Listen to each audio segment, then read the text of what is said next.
am Mesil E. Villaquer, and I am going to introduce each part of my lesson in rhythmic movement of animals. So this lesson will happen in an inclusive classroom environment where there are some um, visually impaired student, a hearing impaired student, and a student with language disorder.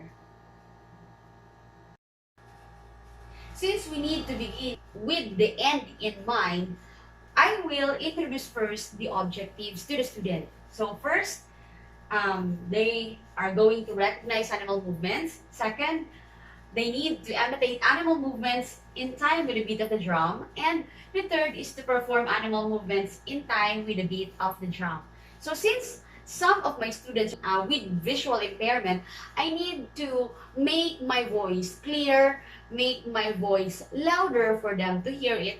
And since some of my students are having a hearing impairment, I need to sign these words for them to know what is being said to them as discussing them the objectives of the lesson.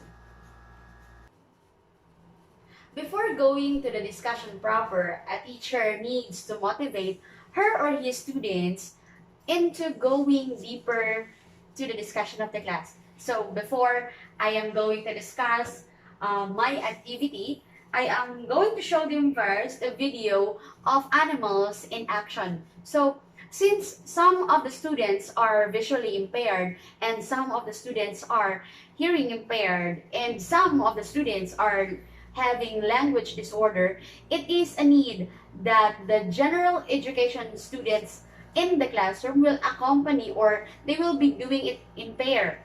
Okay, some will be helping the impaired students so that we could do the dancing and the singing together. So this is just a sample of the song that we will be, the song and the dancing that we will be doing. Animals in action.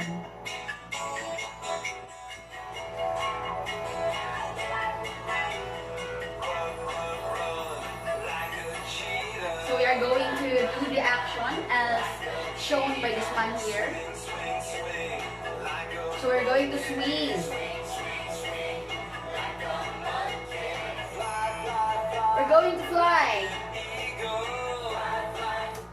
Okay, it is said that music could develop memory. So it is a must for me that we should begin through, using music in the classroom. After motivation follows the activity. So for the first activity, I will present to the students different pictures of different animals in motion.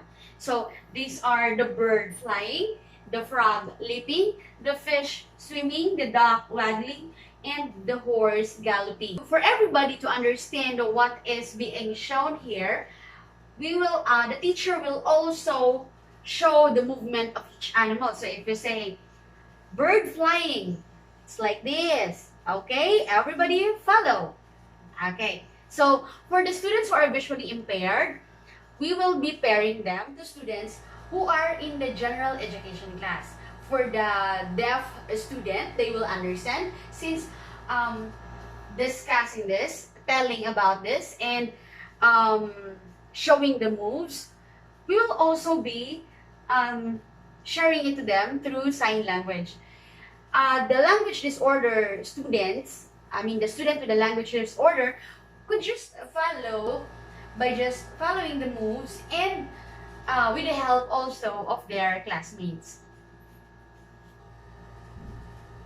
For the next activity, the students are going to recognize animal movements through verbal response. So they are going to answer me. For example, if I'll say, what is the bird doing? They're going to say, it's flying. Okay, but in this case, I'm going to use the drums. I will be giving cues. I will be giving some number of beating of the drums. Okay, for example, I'll give one beat.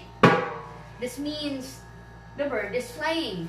If I'll give two beatings, that's frog leaping, fish swimming, duck waggling, horse galloping. Okay, so the students will just listen to the beat of the drum, how many beats, and they are going to respond either flying, swimming, leaping, galloping, or waggling. So for those students who could not write or speak, I will be giving them cutouts of the different animal movements. So if I will be beating the drum twice, it's frog leaping. So all they need to do is raise it. Okay. So for those students also who could not hear the beating drum, for those students who are totally deaf, they could look into my beating of the drum. So if I strike once, that means one beat. That means it's the bird flying. So they'll answer flying. If they could not say it, then I'll be giving them the cutouts of the animal movement. So for those students also who wanted to write, I could also give them clean sheets and they will write their answer and then raise it after the beating of the drum. Okay, so we're done with the second activity. After doing the second activity, we are going now to the third activity, which is actually practicing on their own. So they are going to perform, they are going to practice on their own because in the evaluation they are going to perform animal movements in time with the beat of the drums. For the evaluation, the student is going to perform animal movements in time with the beat of the drum, but they are going to do it by group or individual. But this time we are just going to do it by group. So with the beating of my drum, with how many times I beat the drums, they are going to listen, watch, and then identify and move as the animal move. Okay, we will give a wait time for those students to for the lesson to sink into them, for them to understand it and give them time to practice it at home, or give them a peer or a classmate for them to be helped in recognizing the different movement of the animals. For the enrichment, we are going to give them another, as a teacher, I am going to give them a different set of animal movements. A dog running, a chicken laying egg, a carabao bathing, and a cat yawning. So, in this activity, I'm going to introduce to them a game called Animal Race. Okay, so in this game, I will be giving number of beats for each animal movements. Just like from this activity, they are going to listen to the beat of the drum, look at the beatings of the drum, and they are going to race as a group.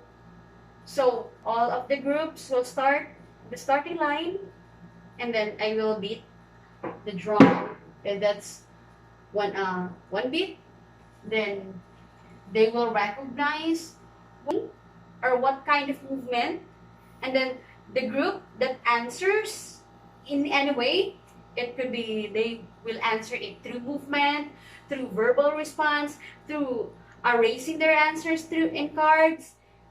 They could answer in any way. So the first group to answer will be stepping one step forward. And then that goes on for the rest of the activity until they reach the finish line. Okay, so after all of this activity, they will be having an assignment, which is to practice this movement at home. And I will be asking their parents to help them in this activity. Thank you so much for listening. This is my lesson, and I have done my really best. Thank you so much, Ma'am Chai. I hope you see this as doing my best. Thank you.